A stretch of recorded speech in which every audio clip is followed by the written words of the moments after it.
Let's talk supply chain. Hello, everyone, and welcome back to Let's Talk Supply Chain. So let's kick things off with a question. AI is no longer a buzzword. It's kind of here to stay and it's making a bit of an impact. So, according to research by McKinsey, by how much do companies apply AI to supply chain management, see their logistics costs drop? What do you think? Well, let me know your guesses over on social and keep listening because I'll let you know at the end of the show. And this is really interesting because we did a poll a few weeks ago about costs, and 53% of you said that that was a real focus in bringing your costs down. So can't wait to see the answer on that one. But today I'm joined by a leader in the 2025 Gartner Magic Quadrant for real-time transportation visibility platforms. They're a friend of the show, and who are they? Well, they're Shippeo. So Shippeo is changing the game for multimodal, bringing real-time transportation visibility to shippers and logistics providers so they can build resilient, sustainable, and customer-centric supply chains. And today I'm joined by Anand, Chief Product Officer, and he has over 25 years of experience as a trusted advisor with leading companies in product strategies, commercial account strategies, and asset planning decisions in transportation, supply chain, and financial services. And today we're going to be talking all about digitization. We're going to be diving into why most supply chain transformations fail and why AI isn't quite the quick fix that you think that it is. We'll also be exploring why data is the foundation for everything and why workflows really do matter. And we'll also be talking about the ideal digitization endgame that actually delivers the outcomes you're looking for. So, welcome to the show, Anand. Lovely to be here. Look forward to a wonderful conversation, Sarah. Thanks for having me. Yes, I'm so excited because Shippeo has been on Let's Talk Supply Chain a few times before. Go and check out episode 475 and 486 after this show, after you listen to this one, because we go into some really, really cool and fun topics that you're going to want to learn more about. And on those episodes, we've talked a little bit about what you do, the importance of visibility, and I'm looking forward to diving even deeper today on some of these kind of buzzwords, not going to lie. Before we dive in, can you introduce yourself, a little bit about your role, and give us a reminder of who Shippeo are and how you help your customers, just in case anyone missed our previous episodes together? Fabulous. You did an amazing job there introducing us. So I'll try to add on. Hi, everyone. My name is Anand and Shippeo. I am the Chief Product Officer at Shippeo. I've been with Shippeo coming up to 4 years now, roughly about 20 plus years in supply chain management. Prior to coming here, I cut my teeth into supply chain at a small company called Blue Yonder that you all may be aware of, where I was a VP of retail supply chains. And after that, I got into big data and artificial intelligence solutions for about 3, 4 years. And then for the last 4 years here at Shippeo, I find myself at the confluence of big data, machine learning, artificial intelligence, and of course, my favorite topic of them all, supply chains. Who wouldn't love them? So what do we do here at Shippeo? As Sarah alluded to, we are a real-time visibility data provider. We provide this data tracking your shipments across all modes at all times. Our goal is to provide trustworthy data to you so you can make decisions. Because at the end of the day, your supply chains are constantly hit with disruptions. It's no longer a disruption here and a disruption there. It is actually tranquility here and tranquility there, disruptions the rest of the time. So having trustworthy data in your hands to make decisions, to be resilient, is the ask of all supply chain officers that talk to us. And that's what we do at Shippeo. We provide that to you. Thank you for that. I wrote the word tranquility down. I don't think I've ever heard the word tranquility and supply chain all in the same sentence before. Yes, yes, yes. Used to be planners used to plan, go have a tranquil day golfing, come back, fix one or two things that may have been wrong. Unfortunately, those days are gone. By the time I got around to it, it's been gone. So yes, tranquility still is a good word, but we get it only little in supply chains these days. I love that. The other thing, I was also talking to somebody this morning. Actually, I was talking to Eric Johnson from the Journal of Commerce. Oh, I love him. Yes. Yeah, just this morning, and we were talking about supply chains, and we were talking about how everything's interconnected. You talked about visibility, Yeah. but he made mention that everybody's supply chain has micro supply chains because it's a supply chain for kind of each raw material that you're bringing Mm. over, or maybe it's a finished product. And it's interesting because I feel like everybody these days lumps everything into supply chain. And really, it's the supply chain of supply chains because Yeah. everything has their own supply chain. 100% couldn't agree more. In fact, when somebody talks to me about supply chains, I tell them in your mental image, maybe there's a linear chain in mind, but actually, I ask them, do you drive a car? Yes. What are the various parts in the car? Who supplies the tires? Who supplies the rubber to the tires? And then da da da. So very soon you can very clearly see that it's actually a complex network that has a misnomer for a name, supply chain, but Mhm. actually you have that in micro supply chains. I like that. Well, Johnson is a smart man. he is very, very smart, but also like we're using the supply chain word almost like a verb these days. It's really, really interesting to see. Yeah, But yeah. I do digress. We do need to get back to the topic at hand. So Gartner predicts that by 2028, 60% of supply chain digitization efforts will fail to deliver promised value. Why is that? From what you see, like why do most supply chain digital transformations fail? I mean, I kind of have an idea, but I'm going to let you set the stage for this one. I was actually at that keynote speech that was given at the Gartner conference in May in Orlando, where that statistic was actually mentioned. It didn't surprise me. They did a study in 2021 where quite a few CEOs and supply chain officers said that within 5 years we will be completely digitally transformed and be ready for resilient. We will be resilient. Halfway through, they conducted a follow-up study where 95% of them said we are nowhere near that. Right. So it's a fair question. The problem is that digitization, typically, if you think about digital transformation, the word transformation, you know what happens. I mean, somebody gives you 100-slide PowerPoint saying you must do all of these. A big project is launched from top down, announcements go out, and then they start, and very soon they run out of energy because these are mega projects, these are big projects. And the digitization requirement always was a system thinking, saying we must architect the whole thing before we can do anything. I'm exaggerating to make a point. I mean, backed by that statistic that you just quoted. So perfect becomes the enemy of good very, very fast. Mm. So therefore, my theory about why that would be is twofold. One, digitization, by definition, means you're automating manual processes or you're automating interactions. You are trying to smooth out those things so that you can get to where you want to get to very, very fast in the context of supply chains. If I have to wait to call someone or fax a document to somebody else, it'll take a longer time than if it electronically just went and updated their system very, very fast. Well, their system has to be ready, my system has to be ready, the connection between the two has to be made. So this kind of small little steps that needed to be taken. So in other words, digitization doesn't happen because somebody has a grand vision. It happens because you take incremental steps towards that. Right. And the second aspect of that is fundamentally data. At the end of the day, you can only automate what you can see. What you can see is data.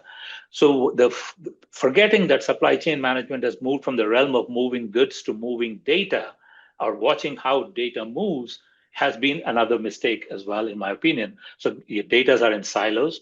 Data are difficult to get hold of. Data are difficult to contextualize. The same organization with different BUs, different warehouses look at it differently. Processes are not streamlined. So there are a lot of these little things that you need to do in order for digitization to take place. So change management and data management are the two fundamental requirements. And the mindset that little steps make that mighty ocean are the three things that I think people have forgotten. And that's why digitization hasn't been as successful as it should be. So I'm actually going through something like this right now. Not necessarily for my supply chain because I don't necessarily have a traditional supply chain. But for my business with like CRMs and moving data, and we're slowly implementing things, and they're kind of babying me because I need time to test something out to figure out if it's going to work for me, and then ask for the things that I want this system to do for me that maybe I had previously or I was missing previously.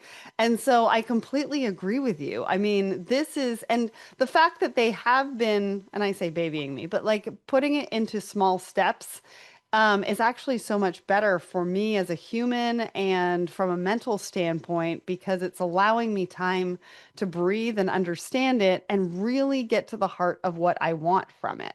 And I bring this up not to digress from talking about this, but I think it's important to note that we're not just talking about technology and supply chain. People No, within supply chain are having to understand and recognize new systems in a variety of ways and how they're using them. Mine is a CRM, some are visibility tools, some are TMSs, and there's so many different systems that we need to think about. And one of the things that you said was change management. And I think that number also reflects in the fact that people need to be ready too. Data needs to absolutely. be ready, but people need to be ready too. I mean, 100%. I'll give you a very small example. In my past life, when I was the head of product for an AI company, we were contacted by a big pharma company saying, we have a quality assurance problem. Can AI help? Of course, being AI people, everything we can help. So we went and we started talking. Within half an hour of conversation, we realized actually they don't have a quality management problem. They have a knowledge management problem. What I Right. mean by that is this particular pharmaceutical company, a majority of people who tested their products retired, and quite a few of them retired at the same time. So people were brought in and they walked in and said, where's the YouTube to tell me how to evaluate the quality of this particular product? And being a pharma company, very strict regulatory processes had to be followed. And the way they would solve the problem is to call her and say, hey, Sarah, have you seen this kind of a defect in what you were doing? And you'd say, yes, Anand, I've seen it. And it was filed under so and so. This was the report that we submitted to the government. Hmm. It was knowledge that people could yell out across each other on the floor to find. So basically, reason I'm bringing this up is because you think that this is the problem that digitization will solve, whereas it actually should solve something else. So use cases and identifying those and taking small steps your example is spot on as to the difficulty of this. Yeah, well, and also being flexible to the fact that, sure, you can bring AI into the mix, but it might not be your solution. And the problem that you think you need to solve could be very different to the actual problem that you need to solve. Because Bingo. AI is not necessarily a magic wand to be that solution, but it could also open the door to which problem you need to solve over what you think you need to solve, right? 100%. It's not a magic wand. It's a good word. You can't just sprinkle AI and hope things will work. My previous example is a good example of that. And the problem is that, particularly the GPT models, the LLM models, and good, bad, or ugly, have been trained to please you. They want to provide you with an answer. When was the last time that you entered a prompt into one of your favorite tools and it said, don't want to answer you. I don't know how to answer that. It provides you an answer. You think, look at that and you go, what? So therefore, there is a problem. You have to be careful about it. So you can't just sprinkle it and say, you know what? Because the adage garbage in, garbage out is now replaced with garbage in, chaos out. Because a plausible looking answer comes out and you think, oh, that's reasonable. And turns out it's actually not. So you have to be very, very, very, very careful about the specific use case you want to solve, make sure that that is the problem you're solving, and actually then by goodness me, AI is very powerful to come in and start helping you with that. So the transformation needs to be thought of that way. Absolutely. Garbage in, chaos out. Anan, you are like changing my thinking on what words we can use in supply chain. I'm going to be using these words Oh ongoing boy. from here Okay. on out. All right. All right. All right. The advantage of being on this earth a little longer than you, Sarah, I must tell you. So let's go back to data because you mentioned data. We just talked about garbage in, chaos out. Why is data the foundation for success? And I'm going to throw something in here because as I'm going through my own digital transformation, I literally just got off the phone with the person that we're working with or the team that we're working with, and she was like, "We're moving all the data and I have to clean it up." And I was like, I'm so sorry. But it's true, right? We don't want to be starting with new systems or starting with new processes or workflows, and we don't have the data right. And she even said to me a little bit later on, we're going to have to go back through it all and make sure that this is what you want in there. It's going to be a little bit tedious, but it's really going to help us set the foundation. So talk to us about what that looks like. So again, I mean, let's go back to what you pointed out, right? It's people, process, and technology. Technology can be many things. Data is critical. First of all, the old adage: what you can't see, you can't measure, and what you can't measure, you can't improve. As simple as that. Hmm. So, particularly in supply chain, given the amount of disruptions that they see, and these disruptions come from various sources, right? Geopolitics, to material shortage somewhere, to any kinds of reasons, bad weather out there, any of those reasons could create. And previously, didn't these exist in the past? Of course they did. They always did. I mean, when didn't a fire break out, or when didn't some route get blocked for some reason or the other? Of course it did. What is now happening, and I don't know why that is, and I'm not smart enough to theorize about it, but all of these are happening more or less at the same time. Who would have thought that a container ship would crash into a Baltimore bridge, for instance? Yeah, right. I mean, things like that are continuously happening, and consequently, used to be that when these things happened, even if you didn't have the perfect data at hand to make a decision about what to do, you at least had the human capital that could be focused on it to figure it out. So reactivity was a plausible strategy. Why? I mean, my silly joke of playing golf comes to mind, right? There weren't that many of these, and there were enough people. Second, we all used to be co-located, so even if I got stuck, I could stick my head out of the office and call you and say, Sarah, come on down here. Can you help me do this? Now you are working remotely. I'm working remotely. We have changed the work culture, so it's not so easy to just jump out and solve the problem. So the combination of these things means what? We have to start relying on systems to take care of at least the the recognizable pattern related disruptions, right? If this thing happens every Monday, a truck arrives late, it's a systemic problem. So maybe the system can launch a workflow that will quickly send an email to the carrier saying, "Why are you late today?" Hmm. Or if you want to be sophisticated about it, voice AI launches a phone call to the driver saying, "Are you coming or not?" It happens every Monday morning at 9 o'clock. You're late. I'm going to be patterned. But if it is random, it is difficult. So the idea is to start relying on the system to take care of these at least recognizable patterns to create solutions around it. How can you do that without having trust that the system has all the information to take the decision on your behalf? I'm reminded of the time when I was one of those guys who transitioned from triptychs on a map and driving across the country to trusting the GPS. At first, no matter what the GPS told me, I wouldn't listen to it. Eventually, I realized it is trustworthy. That trust only came because I trusted the data that was feeding the algorithm that politely was telling me to turn left or turn right. We have to have that. So without data, that trust in system can never come. But before that, the example of if you throw garbage in, chaos out. So you have to trust the data. So it is literally the blood that flows through the supply chains these days, and not understanding that, not having access to it at the right place at the right time, causes you not to be able to make progress that you're looking for. So Hmm. data is indeed the foundation, and you cannot I cannot overstate how important data is, how important it is to continuously keep looking at it and generate the highest quality data so that you as a user can trust it to do its thing while you focus on the five things that it has no way to know, and you have the bandwidth to take care of the five things. Yeah. That's why it's so foundational. Absolutely. And you took me back to my sales days when I had a map book. There And I you had go. to navigate my way to a potential client or a client. I'm actually proud of my map reading skills, I'll be honest. So when the GPS came out, I was excited about it, but I was like, Yeah, I still absolutely, want to read a absolutely, map book. absolutely. So let's talk about Shippeo for a second because I want to know how Shippeo is investing in that data quality that you're talking about. Like, why is it so important that you do that? I have an idea, but I'd like to hear it from you.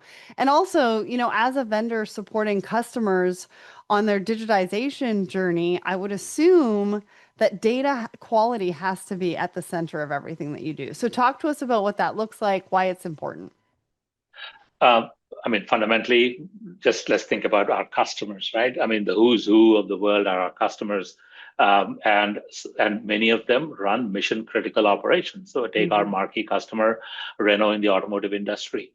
Their plants, all their plants use our software to determine when the parts are likely to arrive and organize their plants accordingly.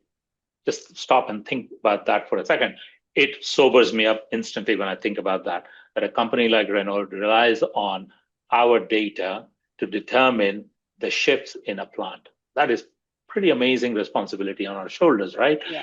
Because they run more or less just in time. So if a part doesn't arrive like it is supposed to, and we don't predict it in advance and tell them about it, they will have the whole crew there and the plant will be idle, and that's thousands of euros in a given day.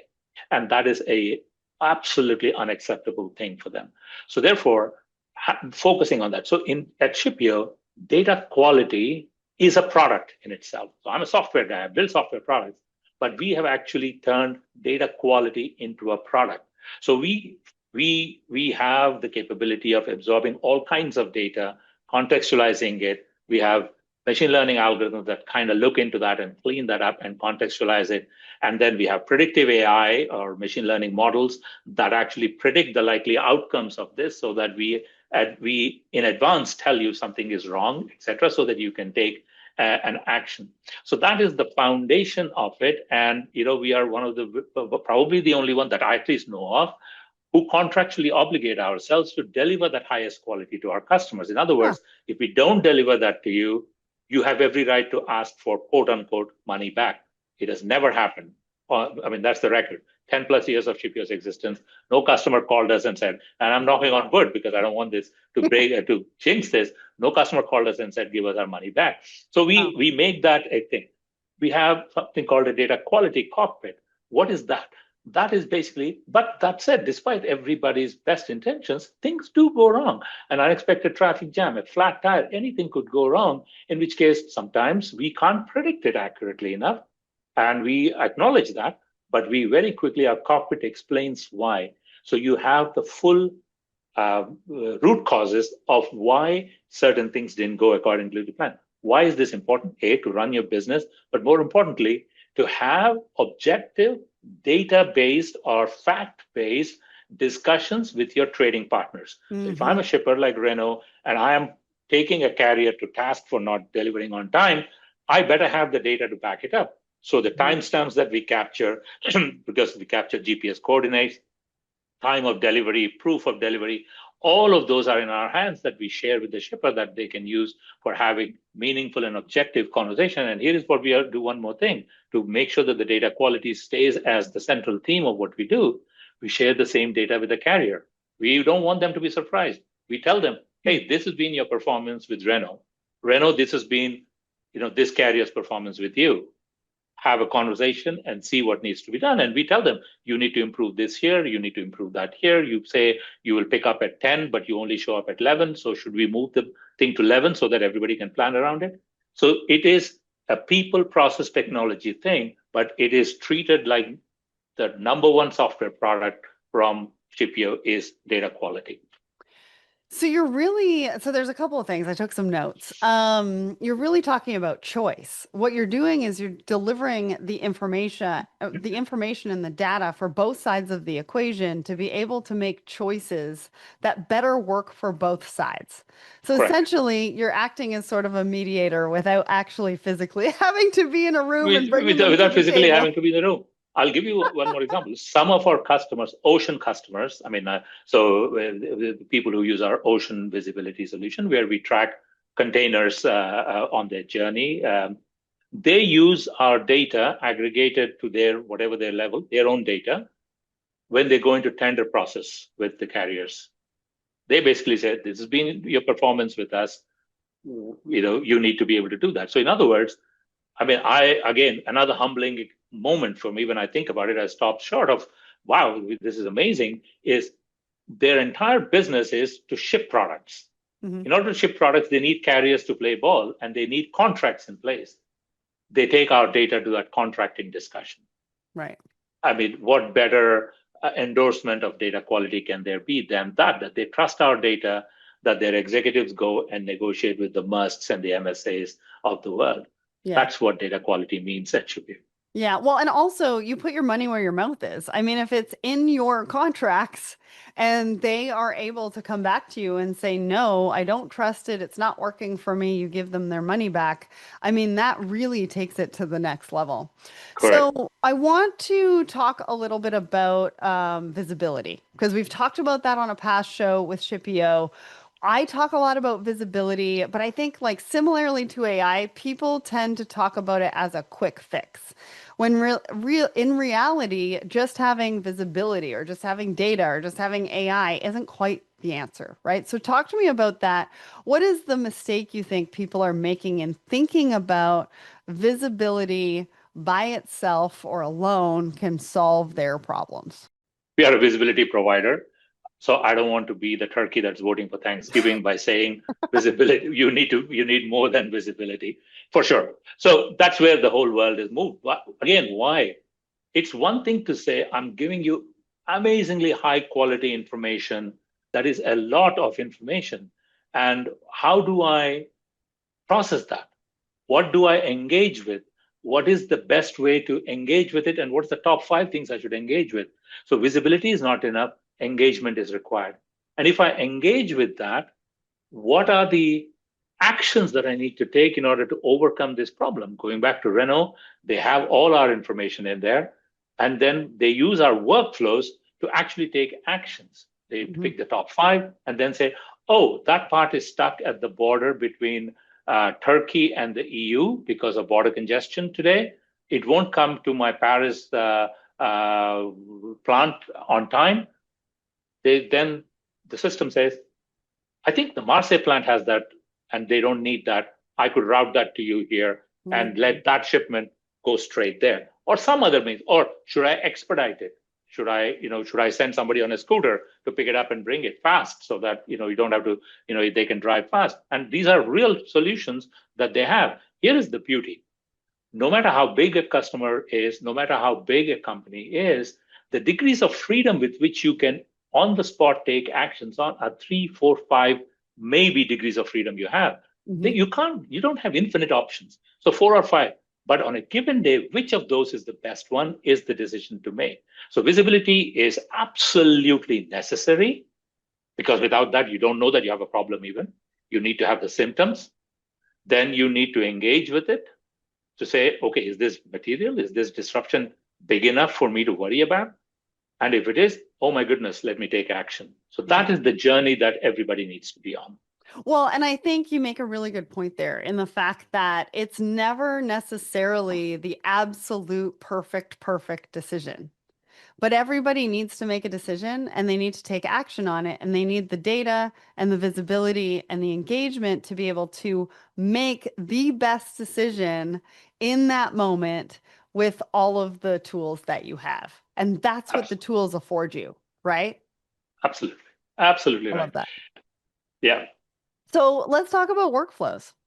Why do Right. you think that workflows are so critical? How do you think that they help bridge the gap between knowing something and doing or taking action on something?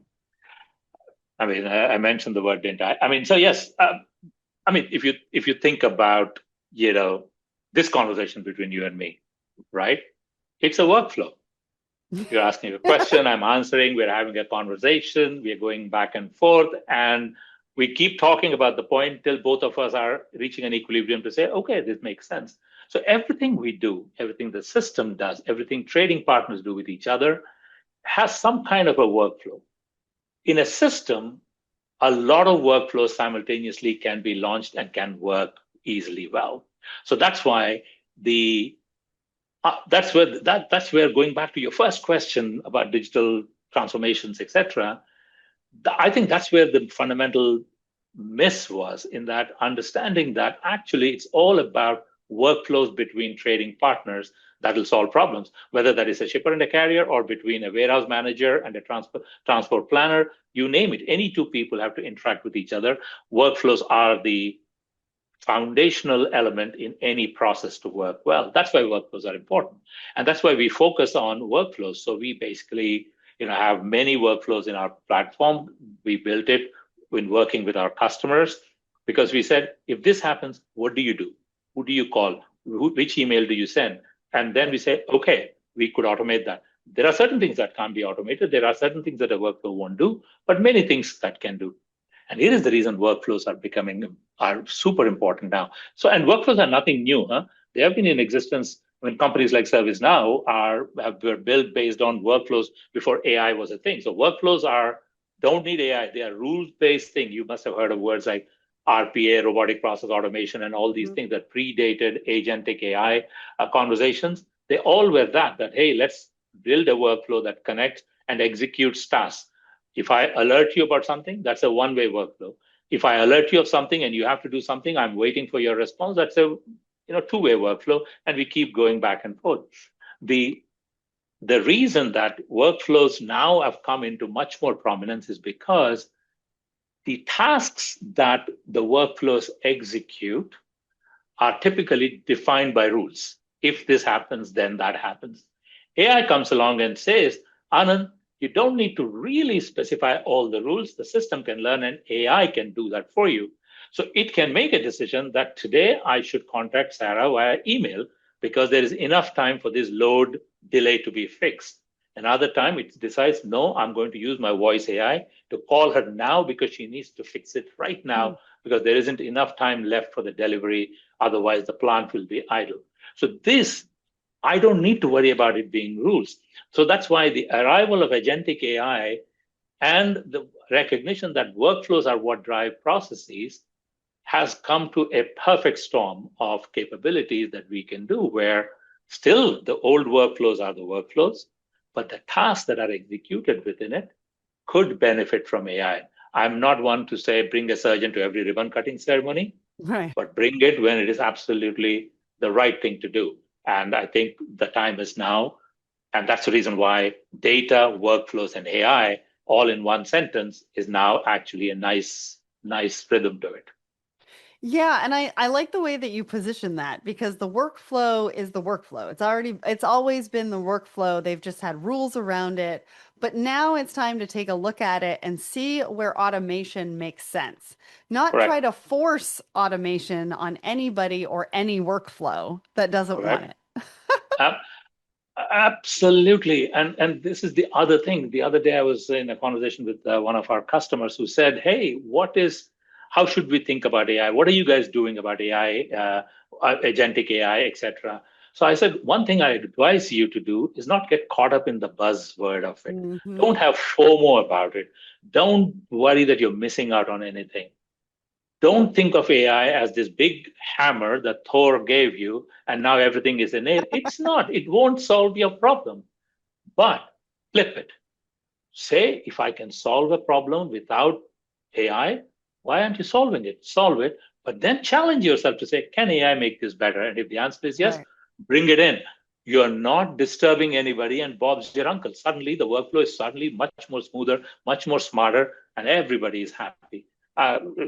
Spot on. That's how I believe it should be. That was very British of you. Bob's your uncle. My family is British, so I totally picked up on that.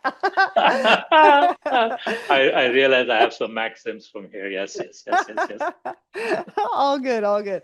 So let's talk about a successful workflow. What does that look like? Like, in what way should AI visibility and good data, like we've been talking about, be weaved in? And if I were thinking about taking a workflow or asking myself, can AI make this better? So I make the decision and then I think about how AI could potentially make it better. What does success look like for me? Or what can it look like for me? Or do I have to define that for myself? The answer is yes and no. You do need to define for yourself why you want. So again, the other piece of advice I give people when they're talking about AI, which is a good segue to answering your question, everything that you do better be about the outcomes. Mm. So AI for the sake of AI won't solve anything. It's a nice, you can use it as a coaster, to put your A cup on. coaster. But AI for the sake of generating better outcomes is a better idea. So focus on outcomes. So that means that you already have a notion of what you're expecting. If you know what you're expecting, then you will have a notion of measuring the success of getting that outcome or not. So Mhm. therefore, you do need to define that. The second aspect of what successful workflows look like is, and I'll give you a real example that, for instance, Renault uses or some other customers like La Ramallah uses. So when a delay happens, because the contracts with the carriers are based on time and in full deliveries of their loads, Mhm. there needs to be a good reason why a penalty is not raised, right? So Fair. therefore, with the workflows that we have, don't let you wait till the conversation happens. When we detect a delay and we know that it's been delayed because there was a plan to deliver it at 7 p.m., we detect that the delivery milestone was captured at 7:30 or let's say 8 p.m., 1 hour delay. We capture that. We immediately launch a workflow to the carrier to say, hey, could you audit this delay and write a reason? You don't even have to write. There are, pre-filled reasons. Pick a reason so that when we come to talk to you, we don't have to have a debate about it. This Right. was fresh in your mind. You just delivered it. You know why it was delayed. You entered a reason. If it's a good enough reason, we are square. If it is not, then we need to discuss about how we take care of this. A Hmm. very, very unsexy workflow that has amazing outcomes in the relationship between shippers and carriers. Remember, without carriers, shippers can do nothing. Without shippers, carriers have no business. So they need to be like this. The last thing is to avoid any friction in their relationship. And this workflow literally kills the friction in their relationships. Hmm. Another workflow, I started tracking. I have to track it. And I got another 10 hours of journey ahead of me. And I suddenly see that I'm not able to track. The GPS pings have disappeared.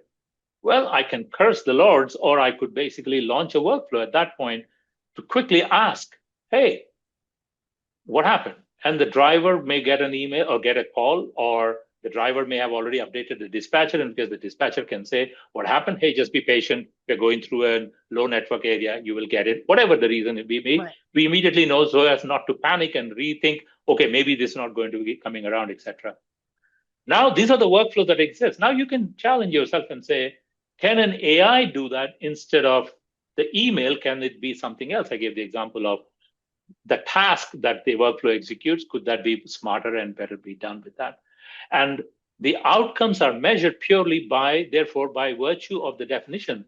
I asked why the GPS ping is lost. Hmm. And within no time, I got the answer, which meant that my plan is okay. I didn't need to create any more further headaches. Let us be calm about it. Yeah. So the KPI that I'm measuring there is how many escalations took place, and this didn't contribute to that. That's a good Right. outcome, right? So that's the way you have to really be methodical and, in some sense, very boring kind of a personality to sit and analyze every workflow, see why you need that workflow, what is the outcome of it, can AI or some other kind of automation help, and if so, measure the outcomes. If the outcomes are being met, good. If not, That's your metric right there. Then you have to work on it. I'm going to disagree with you though, because that one example I think is right up every supply chain professional's alley and is sexy because I'll tell you when I was sitting in that chair and I had to go back to the carriers to find out why something was delayed or where my container was or anything like that, picking up phones, sending emails, follow-up requests. I definitely could have used that because that would have made my life so much better Okay, I at stand the corrected. time. I'll have to find some very unsexy workflow indeed then to make my example next time. But okay, fair enough. I know absolutely. Another trivial example, and we can move on from this. The most hapless person, poor thing, is the financial analyst who at the end of the quarter, end of the month has to tally all the invoices. Right. If half the invoices, and we actually have a customer who have this use case, half the invoices don't have a proof of delivery.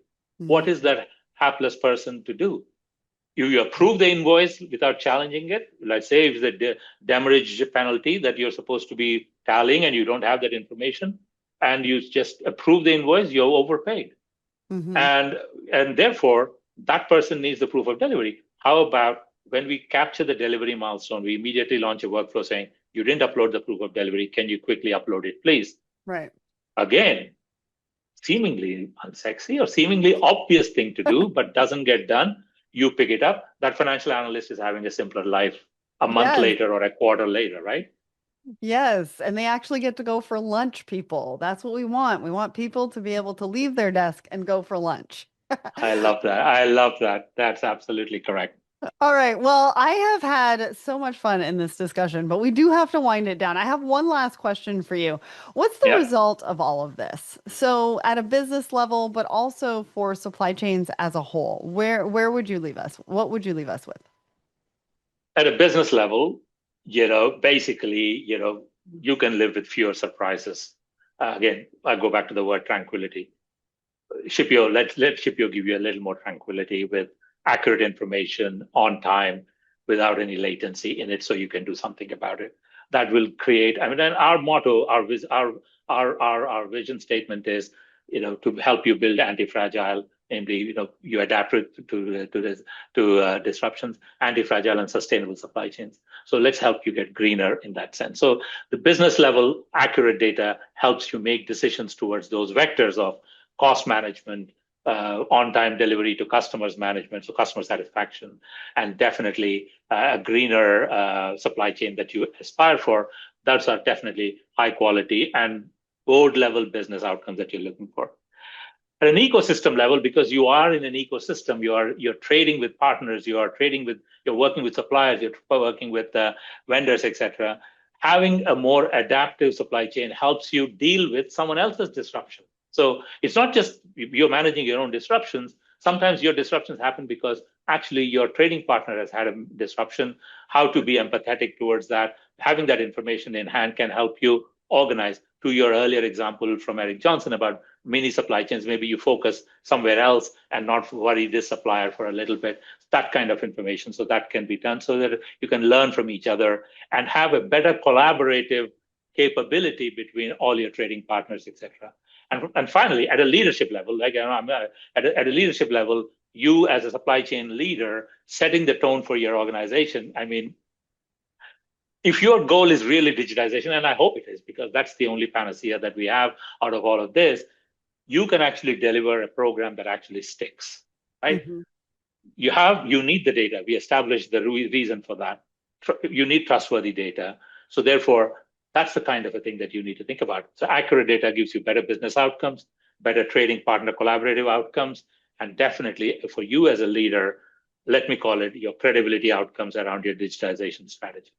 Absolutely. I love that you're talking about how visibility, AI, data quality is giving credibility to supply chain teams, professionals, leaders, because you can have just better conversations with each other. So I love that word, credibility.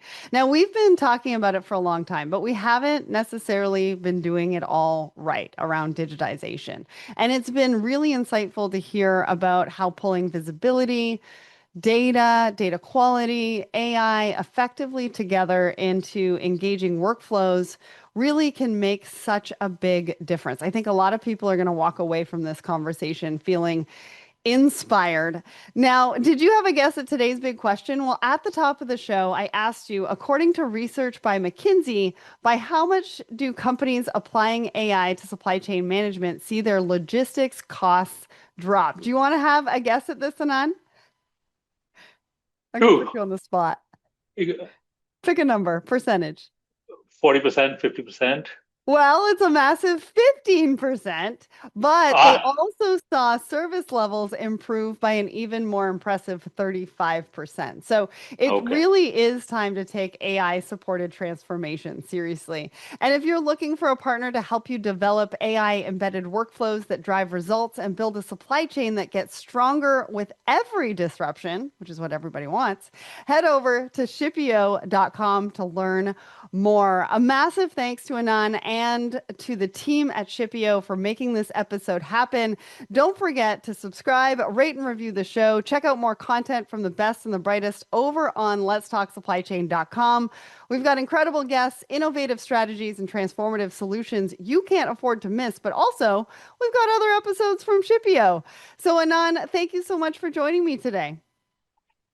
It was a delightful conversation, Sarah. Anytime. Thank you for having me. It was wonderful. Until next time, everybody, my name is Sarah Barnes Humphrey from Let's Talk Supply Chain.